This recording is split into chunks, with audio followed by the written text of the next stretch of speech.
Je suis professeur Lamine Niang, je suis chirurgien urologue, enseignant-chercheur à l'université Cheikh Anta Diop de Dakar. Je travaille à l'hôpital général Idrissa Pouye. Nous avons donc été invités par la Société ivoirienne d'urologie dans le cadre de leur 3e congrès. Donc c'est avec plaisir que nous avons répondu à cette invitation.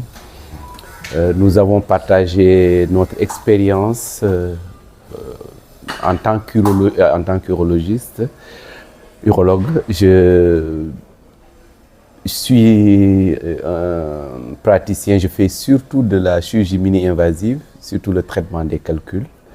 Et donc j'étais venu partager l'expérience sénégalaise et je dirais même africaine sur la prise en charge des lithiases au Sénégal et en Afrique. Donc c'était un partage très intéressant.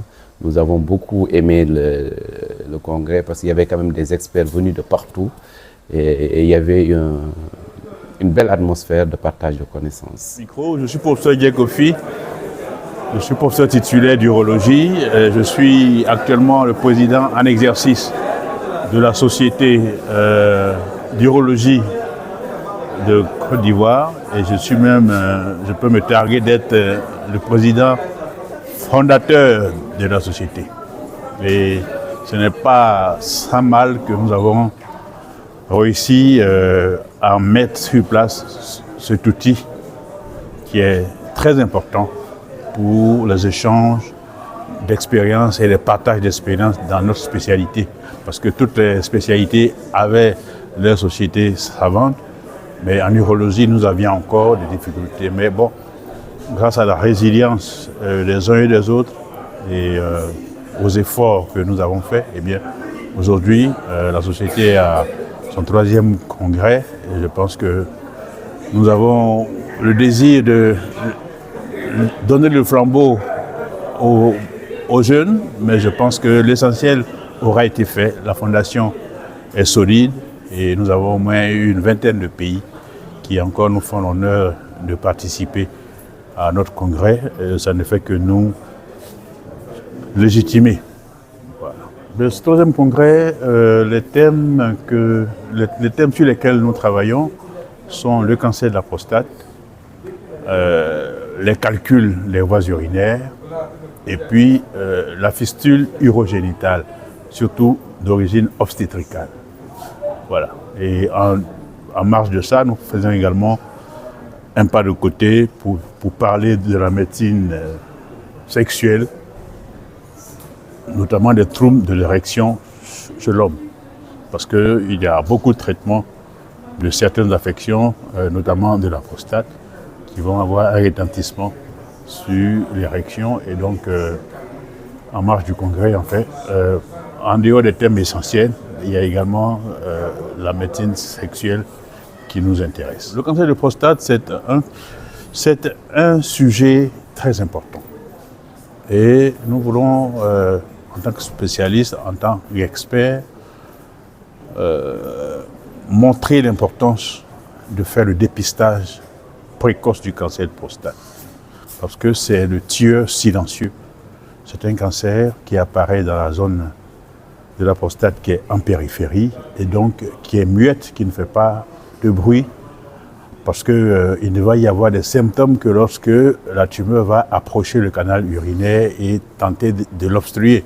Mais tant qu'il est à distance, eh bien, on ne sent rien, il est quiescent. Donc, il faut absolument qu'on fasse des dosages de l'antigène de la prostate, comme nous avons avec le CNRAO, le centre de radiothérapie et les pouvoirs publics lancé l'opération Novembre Bleu, comme on fait Octobre Rose pour le cancer du sein de la femme. Nous aussi, nous essayons au mois de novembre de faire la sensibilisation pour qu'on recrute des cancers encore localisés afin de pouvoir les guérir. Parce qu'aujourd'hui, les armes pour les guérir sont là.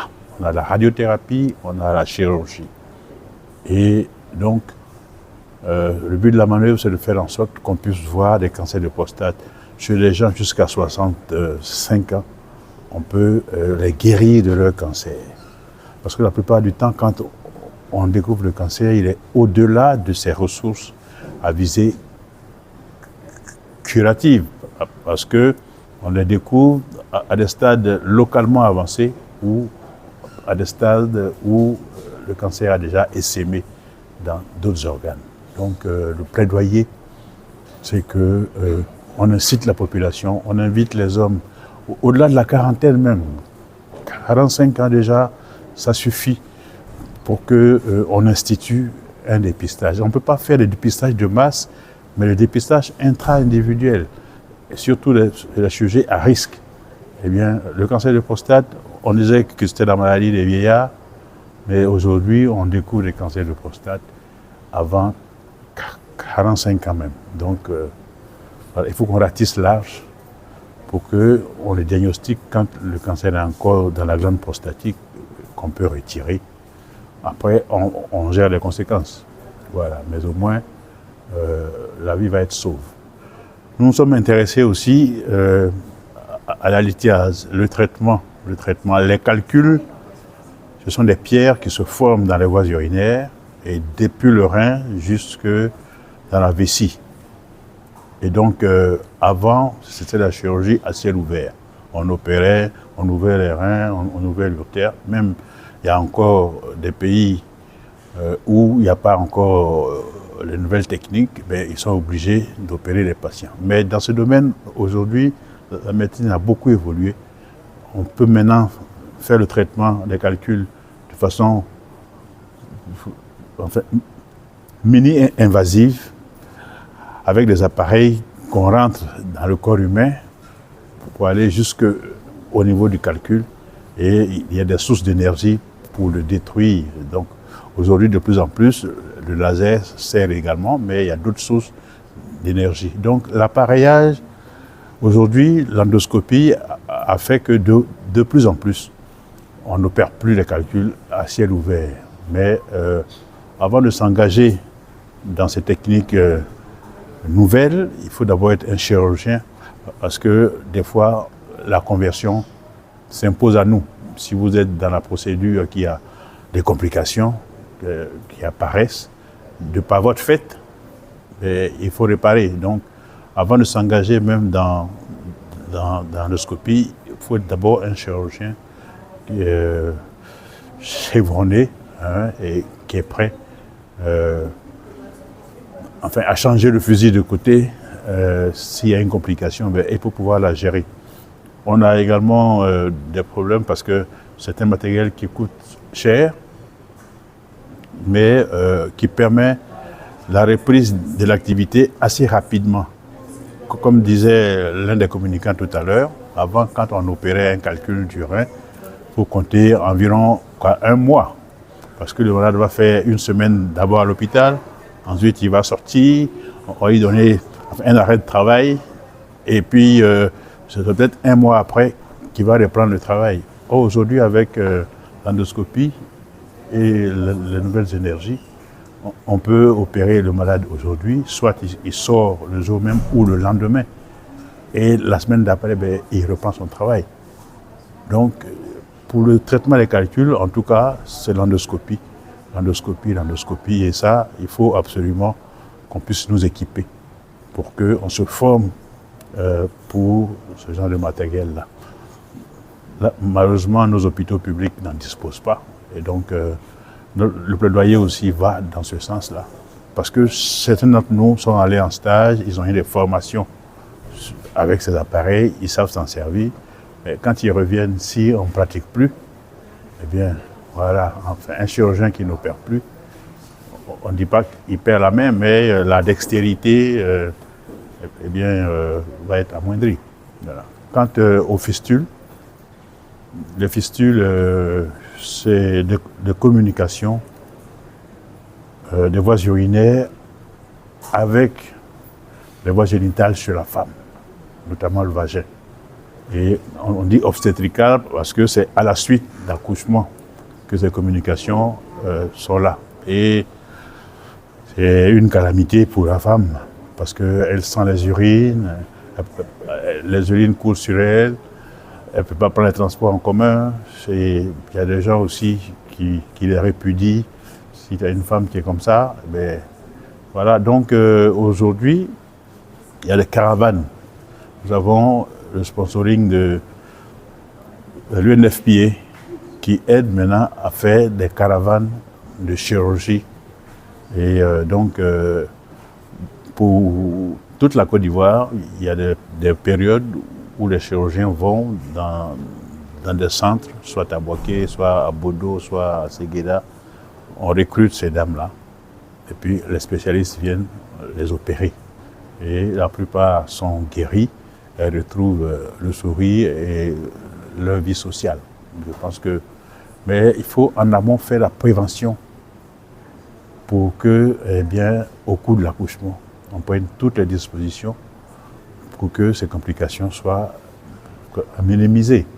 Dans les pays comme l'Europe ou les États-Unis, ce sont des choses qui ont également existé, mais à force de travail, de sensibilisation et d'amélioration également des conditions dans lesquelles nos femmes accouchent, eh bien, ces choses-là sont réduites.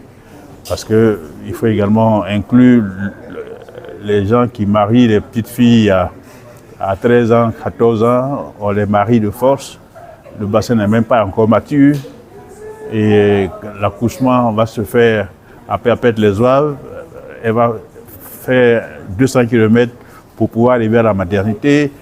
Tu arrives, il n'y a rien, bon, le travail se poursuit, la tête de l'enfant qui vient contre les tissus, qui ne peut pas sortir et tout ça, ça crée après des escarres et voilà. Donc il faut également qu'on lutte contre le mariage précoce.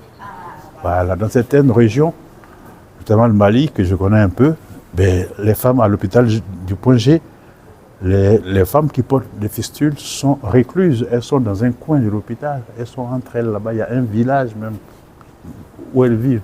Parce qu'avec la religion, si elles ne sont pas propres, ben, elles ne peuvent pas aller à la mosquée, elles ne peuvent pas aller à la prière et tout ça. Et puis, les gens les divorcent aussi. Comme ben, la religion leur permet de prendre d'autres femmes. Voilà. Donc, il y a tous ces facteurs-là. Le mariage forcé, des filles jeunes encore, des bassins immatures, l'enfant doit sortir d'une manière ou d'une autre. Donc il y a la mortalité même de la mère aussi qui est en jeu. Donc ce sont des lieux d'échange. Eh bien, et ce congrès, en tout cas, comme celui de l'année dernière, ben, il regroupe des collègues qui sont venus de France, qui sont venus du Maghreb, de Tunisie, et toute l'Afrique noire, enfin toute l'Afrique enfin, au sud du Sahara. Tous mes collègues sont là, Niger, Gabon, RDC, enfin, c'est vraiment un lieu d'échange. Et voilà, c'est comme ça que, au sud-sud, on fait la coopération. Nous avons des gens qui ont une bonne expertise dans ces domaines-là, et ils sont là, et ils sont prêts aussi à nous apprendre, à nous servir, enfin, des nouvelles technologies.